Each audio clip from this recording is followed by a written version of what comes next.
வணக்கம் ஜோதி நண்பர்களே. 2026 குரு பெயர்ச்சி பலன்கள். 2026 ஜூன் மாதம் குருவானவர் மிதுன ராசியிலிருந்து கடகராசிக்கு பெயர்ச்சியாகி அங்கே உச்ச கதியில் அடுத்த ஒரு வருட காலத்துக்கு சஞ்சாரம் செய்வாங்க. இந்த வருடத்தினுடைய இறுதியில் குருவுக்கு கேதுவனுடைய சேர்க்கை என்பதும் கிடைக்கும். பொதுவாக ஜோதிடத்தில் எந்த ஒரு கிரகமே உச்சம் பெறக்கூடிய நிலை அப்படிங்கிறது விசேஷமாக பார்க்கப்படும். காரணம் என்னென்னா, ஒரு கிரகம் உச்சம் பெற்றிருந்ததா அது ராசி நிலைகளுக்கு ஏற்ப கட்டாயமாக அதனுடைய பலனை கொடுத்துரும். அப்போ இந்த குரு உச்சம் பெறக்கூடிய நிலை அப்படிங்கிறது ரொம்பவுமே விசேஷமானது. காரணம், கிரகாதிபத்திய வகையில் குருவானவர் முழு சுப கிரகம் அப்படின்னு சொல்லக்கூடியது. அதனால் ஒரு சுப கிரகம் உச்சம் பெறக்கூடிய நிலை அப்படிங்கிறது எப்போவுமே ஒரு சாதகமான பலன்களை கொடுக்கும், நல்ல விஷயங்களை கொண்டு வந்து சேர்க்கும். ஜென்ரலாகவே குரு உச்சம் பெறக்கூடிய காலகட்டங்கள், ஆட்சி நிலை பெறக்கூடிய காலகட்டங்கள் என்ன ஆகும் அப்படின்னு பார்த்திங்கன்னா, எல்லா விஷயங்களுமே சமனாகும். எந்த ஒரு காரியமாக இருந்தாலும் அது நடுநிலையோடு செயல்படும். அதாவது ரொம்ப ஓவர்ஃப்ளோவாக போயிட்டுருக்கிற விஷயங்கள் எல்லாத்தையுமே குறைச்சி சமநிலைக்கு கொண்டு வரும். ரொம்ப அடிமட்டத்தில் இருக்கக்கூடிய விஷயங்கள் எல்லாத்தையுமே டெவலப் பண்ணி அதையும் ஒரு சமநிலைக்கு அது கொண்டு வந்து சேர்க்கும். ஸோ இப்படி எல்லா விஷயங்களையுமே நிறை குறைகளுக்கு தகுந்த மாதிரி அதை சமன்படுத்தும், பண்படுத்தும்னு சொல்லலாம். ஆனால் இந்த குருனுடைய நிலையானது இந்த அராஜக விஷயங்களையும் கொஞ்சம் கட்டுப்படுத்தவே செய்யும். அதாவது அதர்ம விஷயங்கள் குறைந்து தர்ம விஷயங்கள் மின்னுயிரும் சொல்லலாம். தவிர இந்த இயற்கை சம்பந்தப்பட்ட விஷயங்களும் கூட நல்ல வகையில் பயன் தரக்கூடிய வகையில் அமையும். அதனால் இந்த குரு உச்சம் பெறக்கூடிய அந்த காலகட்டங்களில் பார்த்திங்கன்னா நல்ல மழை வளம் என்பது இருக்கும். விவசாயம் சார்ந்த வியாபாரங்கள் அப்படிங்கிறது நல்லபடியாக அமையும். ஆன்மீகம், அறிவியல், கல்வி ரீதியான விஷயங்கள், வித்வத்தன்மை பலம் பெறக்கூடிய நிலைகள், குழந்தைகளுடைய முன்னேற்றம் சார்ந்த விஷயங்கள், சொத்து சுகங்கள் சம்பந்தப்பட்ட விஷயங்கள், பொருளாதார நிலைகள், இது எல்லாமே பார்த்திங்கன்னா ஒரு சீரான நிலைகளுக்கு அது மாற ஆரம்பிக்கும். அதாவது எந்த ஒரு நிறை குறையும் இல்லாத அமைதியான சுமூகமான நிலைகள் எதுவோ அந்த நிலைகளுக்கு கொண்டு சேர்க்கும். அதற்கான வழிகளை இந்த காலகட்டம் காமிக்கும். சுருக்கமாக சொல்லணும்னா, ஒரு பீஸ்ஃபுல்லான லைஃபுக்கு என்ன தேவையோ அந்த விஷயங்கள் இந்த காலகட்டங்களில் மேலோங்கும் அப்படின்னு சொல்லலாம். பொருளாதாரம் அப்படின்னு சொல்லும்போது இப்போது தங்கம் அப்படிங்கிறது ரொம்ப ட்ரெண்டிங்காக இருக்குது. ரொம்ப நாளுக்கு நாள் உயர்ந்துக்கிட்டே இருக்குதுன்னு சொல்லிகிட்டு இருக்கு. நிறைய பேர் தங்கம் விலை அப்படிங்கிறது உயரும் உயரும் அப்படின்னு சொல்லிகிட்டு இருக்காங்க. ஆனால் நான் இந்த வருட பலன்களையும் சரி, இதற்கு முன்னாடி போட்ட சனிப்பெயர்ச்சி பலன்களையும் சரி, தங்க நிலை அப்படிங்கிறது கரெக்ஷன் ஆகும் தான் சொல்கிறேன். குறிப்பாக இந்த வருட கடைசி வரைக்கும் பார்த்திங்கன்னா தங்கத்தினுடைய விலை கொஞ்சம் குறைஞ்சிட்டு தான் வரும். பெரிய அளவில் மேலே போகிறதுக்கு வாய்ப்பு இல்லை. இந்த கேதுவனுடைய சேர்க்கையெல்லாம் குரு கிராஸ் பண்ணதுக்கு அப்புறமா தங்கத்தில் சிறு சிறிதாக முதலீடு பண்ணுங்கள். அது உங்களுக்கு லாங் டேர்மில் ஒரு நல்ல அசட்டாக அமையும். இப்போதைய நிலையில் வெயிட் பண்ணுறது தான் நல்லது. அதைத்தான் கிரகங்கள் சொல்லுது.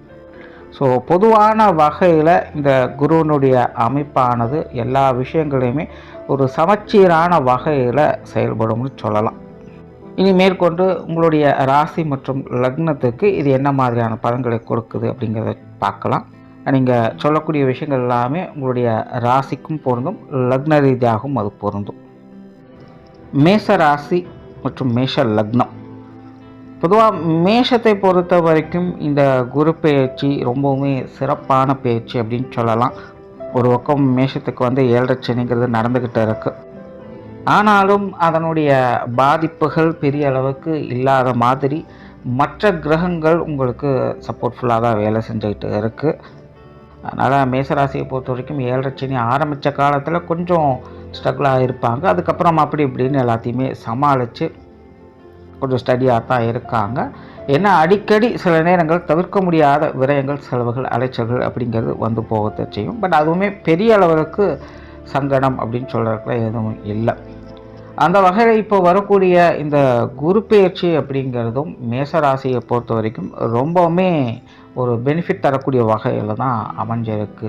ஜென்ரலாகவே 4ஆம் இடத்து குரு அப்படிங்கிறது ரொம்பவுமே சிறப்பு வாய்ந்ததாக கருதப்படும்.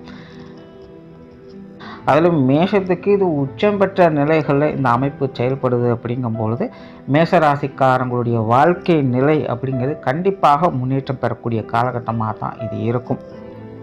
உண்மையிலே மேஷராசிக்கு இந்த 7 சனி மட்டும் இல்லை அப்படின்னா மேஷராசிக்காரங்க கொடி கட்டி பறப்பாங்க அப்படின்னே சொல்லலாம். அதாவது அந்தந்த வயது நிலைகளுக்கு ஏற்ப அவங்களுடைய விஷயங்கள் காரியங்கள் ஒரு முன்னேற்றத்தை நோக்கி போக செய்யும். ஒரு 7 சனி இருக்கிறதுனால ரொம்ப பெரிய அளவில் இல்லை அப்படின்னாலும் கூட தேவைக்கேற்ப உங்களுடைய வாழ்வாதாரத்தையும் முன்னேற்றங்களையும் பார்க்கக்கூடிய ஒரு காலகட்டமாக தான் இருக்குது.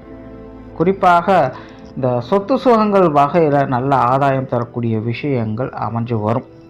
ஸோ இந்த காலகட்டங்களில் நிறைய பேர் வீடு வாகன யோகங்களை பெறக்கூடிய அமைப்புகள் இருக்குது.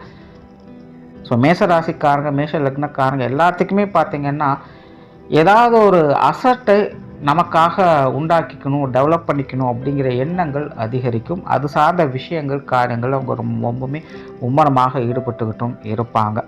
ஸோ சமீபகாலமாகவே மேஷராசிக்காரங்க மேஷ லக்னக்காரங்களாக பார்த்திங்கன்னா இந்த வீடு நிலபுலங்கள் சம்மந்தப்பட்ட விஷயங்கள், வாகன ரீதியான விஷயங்கள், இல்லைன்னா இந்த தொழில் வேலை சம்மந்தப்பட்ட விஷயங்களுக்கான அசட் சம்மந்தப்பட்ட விஷயங்களுடைய பேச்சுவார்த்தைகள் அவங்களுடைய வாழ்க்கையில் அதிகமாக இருந்துக்கிட்டு இருக்கும்.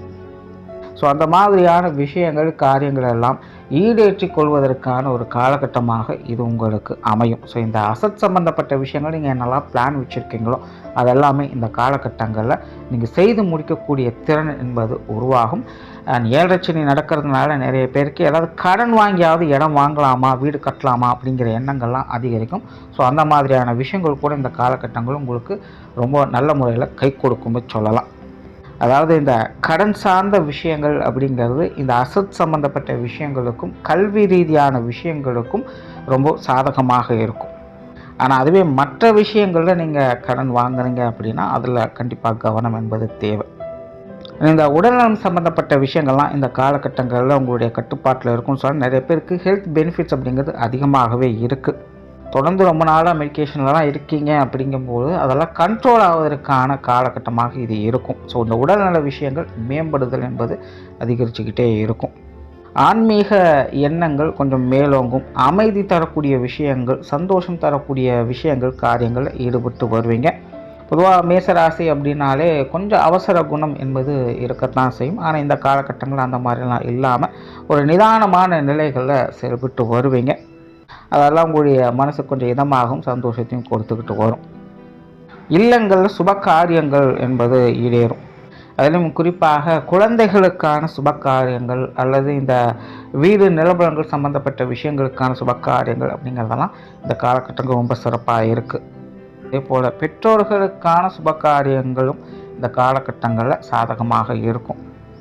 மாணவர்களுக்கு கல்வி வித்தை சம்பந்தப்பட்ட விஷயங்கள் ரொம்பவுமே சாதகமாக இருக்குது. மாணவர்கள் சிறப்பான பலன்களை பெறக்கூடிய ஒரு காலகட்டம். மாணவர்களுடைய எண்ணங்கள் எல்லாமே ஈடேறக்கூடிய ஒரு காலகட்டமாக இருக்கும். ஸோ கல்வி வித்தைகள் உங்களுடைய தேவைகள் என்னவோ அதெல்லாமே உங்களுடைய முயற்சியால் கண்டிப்பாக பார்க்கக்கூடிய ஒரு காலகட்டம் தான் இது. அப்படி 7 சனி நடந்துட்டு இருக்கிறதுனால மாணவர்கள் அப்பப்போ கொஞ்சம் அசால்ட்டாக இருந்துருவாங்க. அதை மட்டும் கொஞ்சம் பார்த்துக்கங்க. மற்றபடி கல்வி வித்தைகளில் கிரகங்கள் உங்களுக்கு ரொம்பவுமே வலுவாகத்தான் இருந்துட்டு வருது. ஸோ மாணவர்களுக்கு ரொம்பவுமே சிறப்பான அமைப்பை இது கொடுக்குது. குறிப்பாக மேல் படிப்புகள் அல்லது ஒன்றுக்கும் மேற்பட்ட பட்ட படிப்புகள் பெறக்கூடிய நிலைகள் அப்படிங்கிறது இந்த காலகட்டங்களில் மேஷராசி மேஷ லக்னக்காரங்களுக்கு உண்டு. அண்ட் கெரியர் பேஸ்டான விஷயங்கள்லையும் இது ஒரு சாதகமான நிலைகளாக தான் இருக்கும். ஸோ பெரிய அளவில் ஸ்ட்ரகிள்ஸ் இந்த மாதிரி விஷயங்கள் இருக்காது. போட்டி பொறாமைகள் அப்படிங்கிற இந்த காலகட்டங்களில் குறையும். இடமாற்றங்கள் போன்ற விஷயங்கள்லாம் இந்த காலகட்டங்கள் கொஞ்சம் சாதகமாக அமையும். ஸோ இந்த கெரியர் பேஸ்டான விஷயங்கள் பெரிய லெவலில் தொந்தரவுகள் இல்லாமல் ஒரு சுமூகமான விஷயங்களாக இந்த காலகட்டங்களில் அமைஞ்சு வரும். குறிப்பாக இந்த வெளியூர் மற்றும் வெளிநாடு சம்பந்தப்பட்ட விஷயங்களில் மேஷராசி மேஷ லக்னக்காரங்களுக்கு ரொம்ப சிறப்பான அமைப்புகள் என்பது இருக்குது.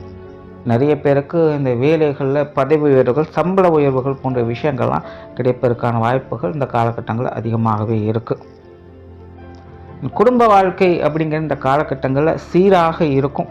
குடும்ப உறவுகளுக்குள்ளேயுமே ஒரு ஆதரவான நிலைகளை பார்க்க முடியும். அதனால் குடும்ப விஷயங்கள், காரியங்கள் எல்லாமே ஒரு சாதகமான நிலைகளாக இந்த காலகட்டங்களில் இருந்துட்டு வரும்.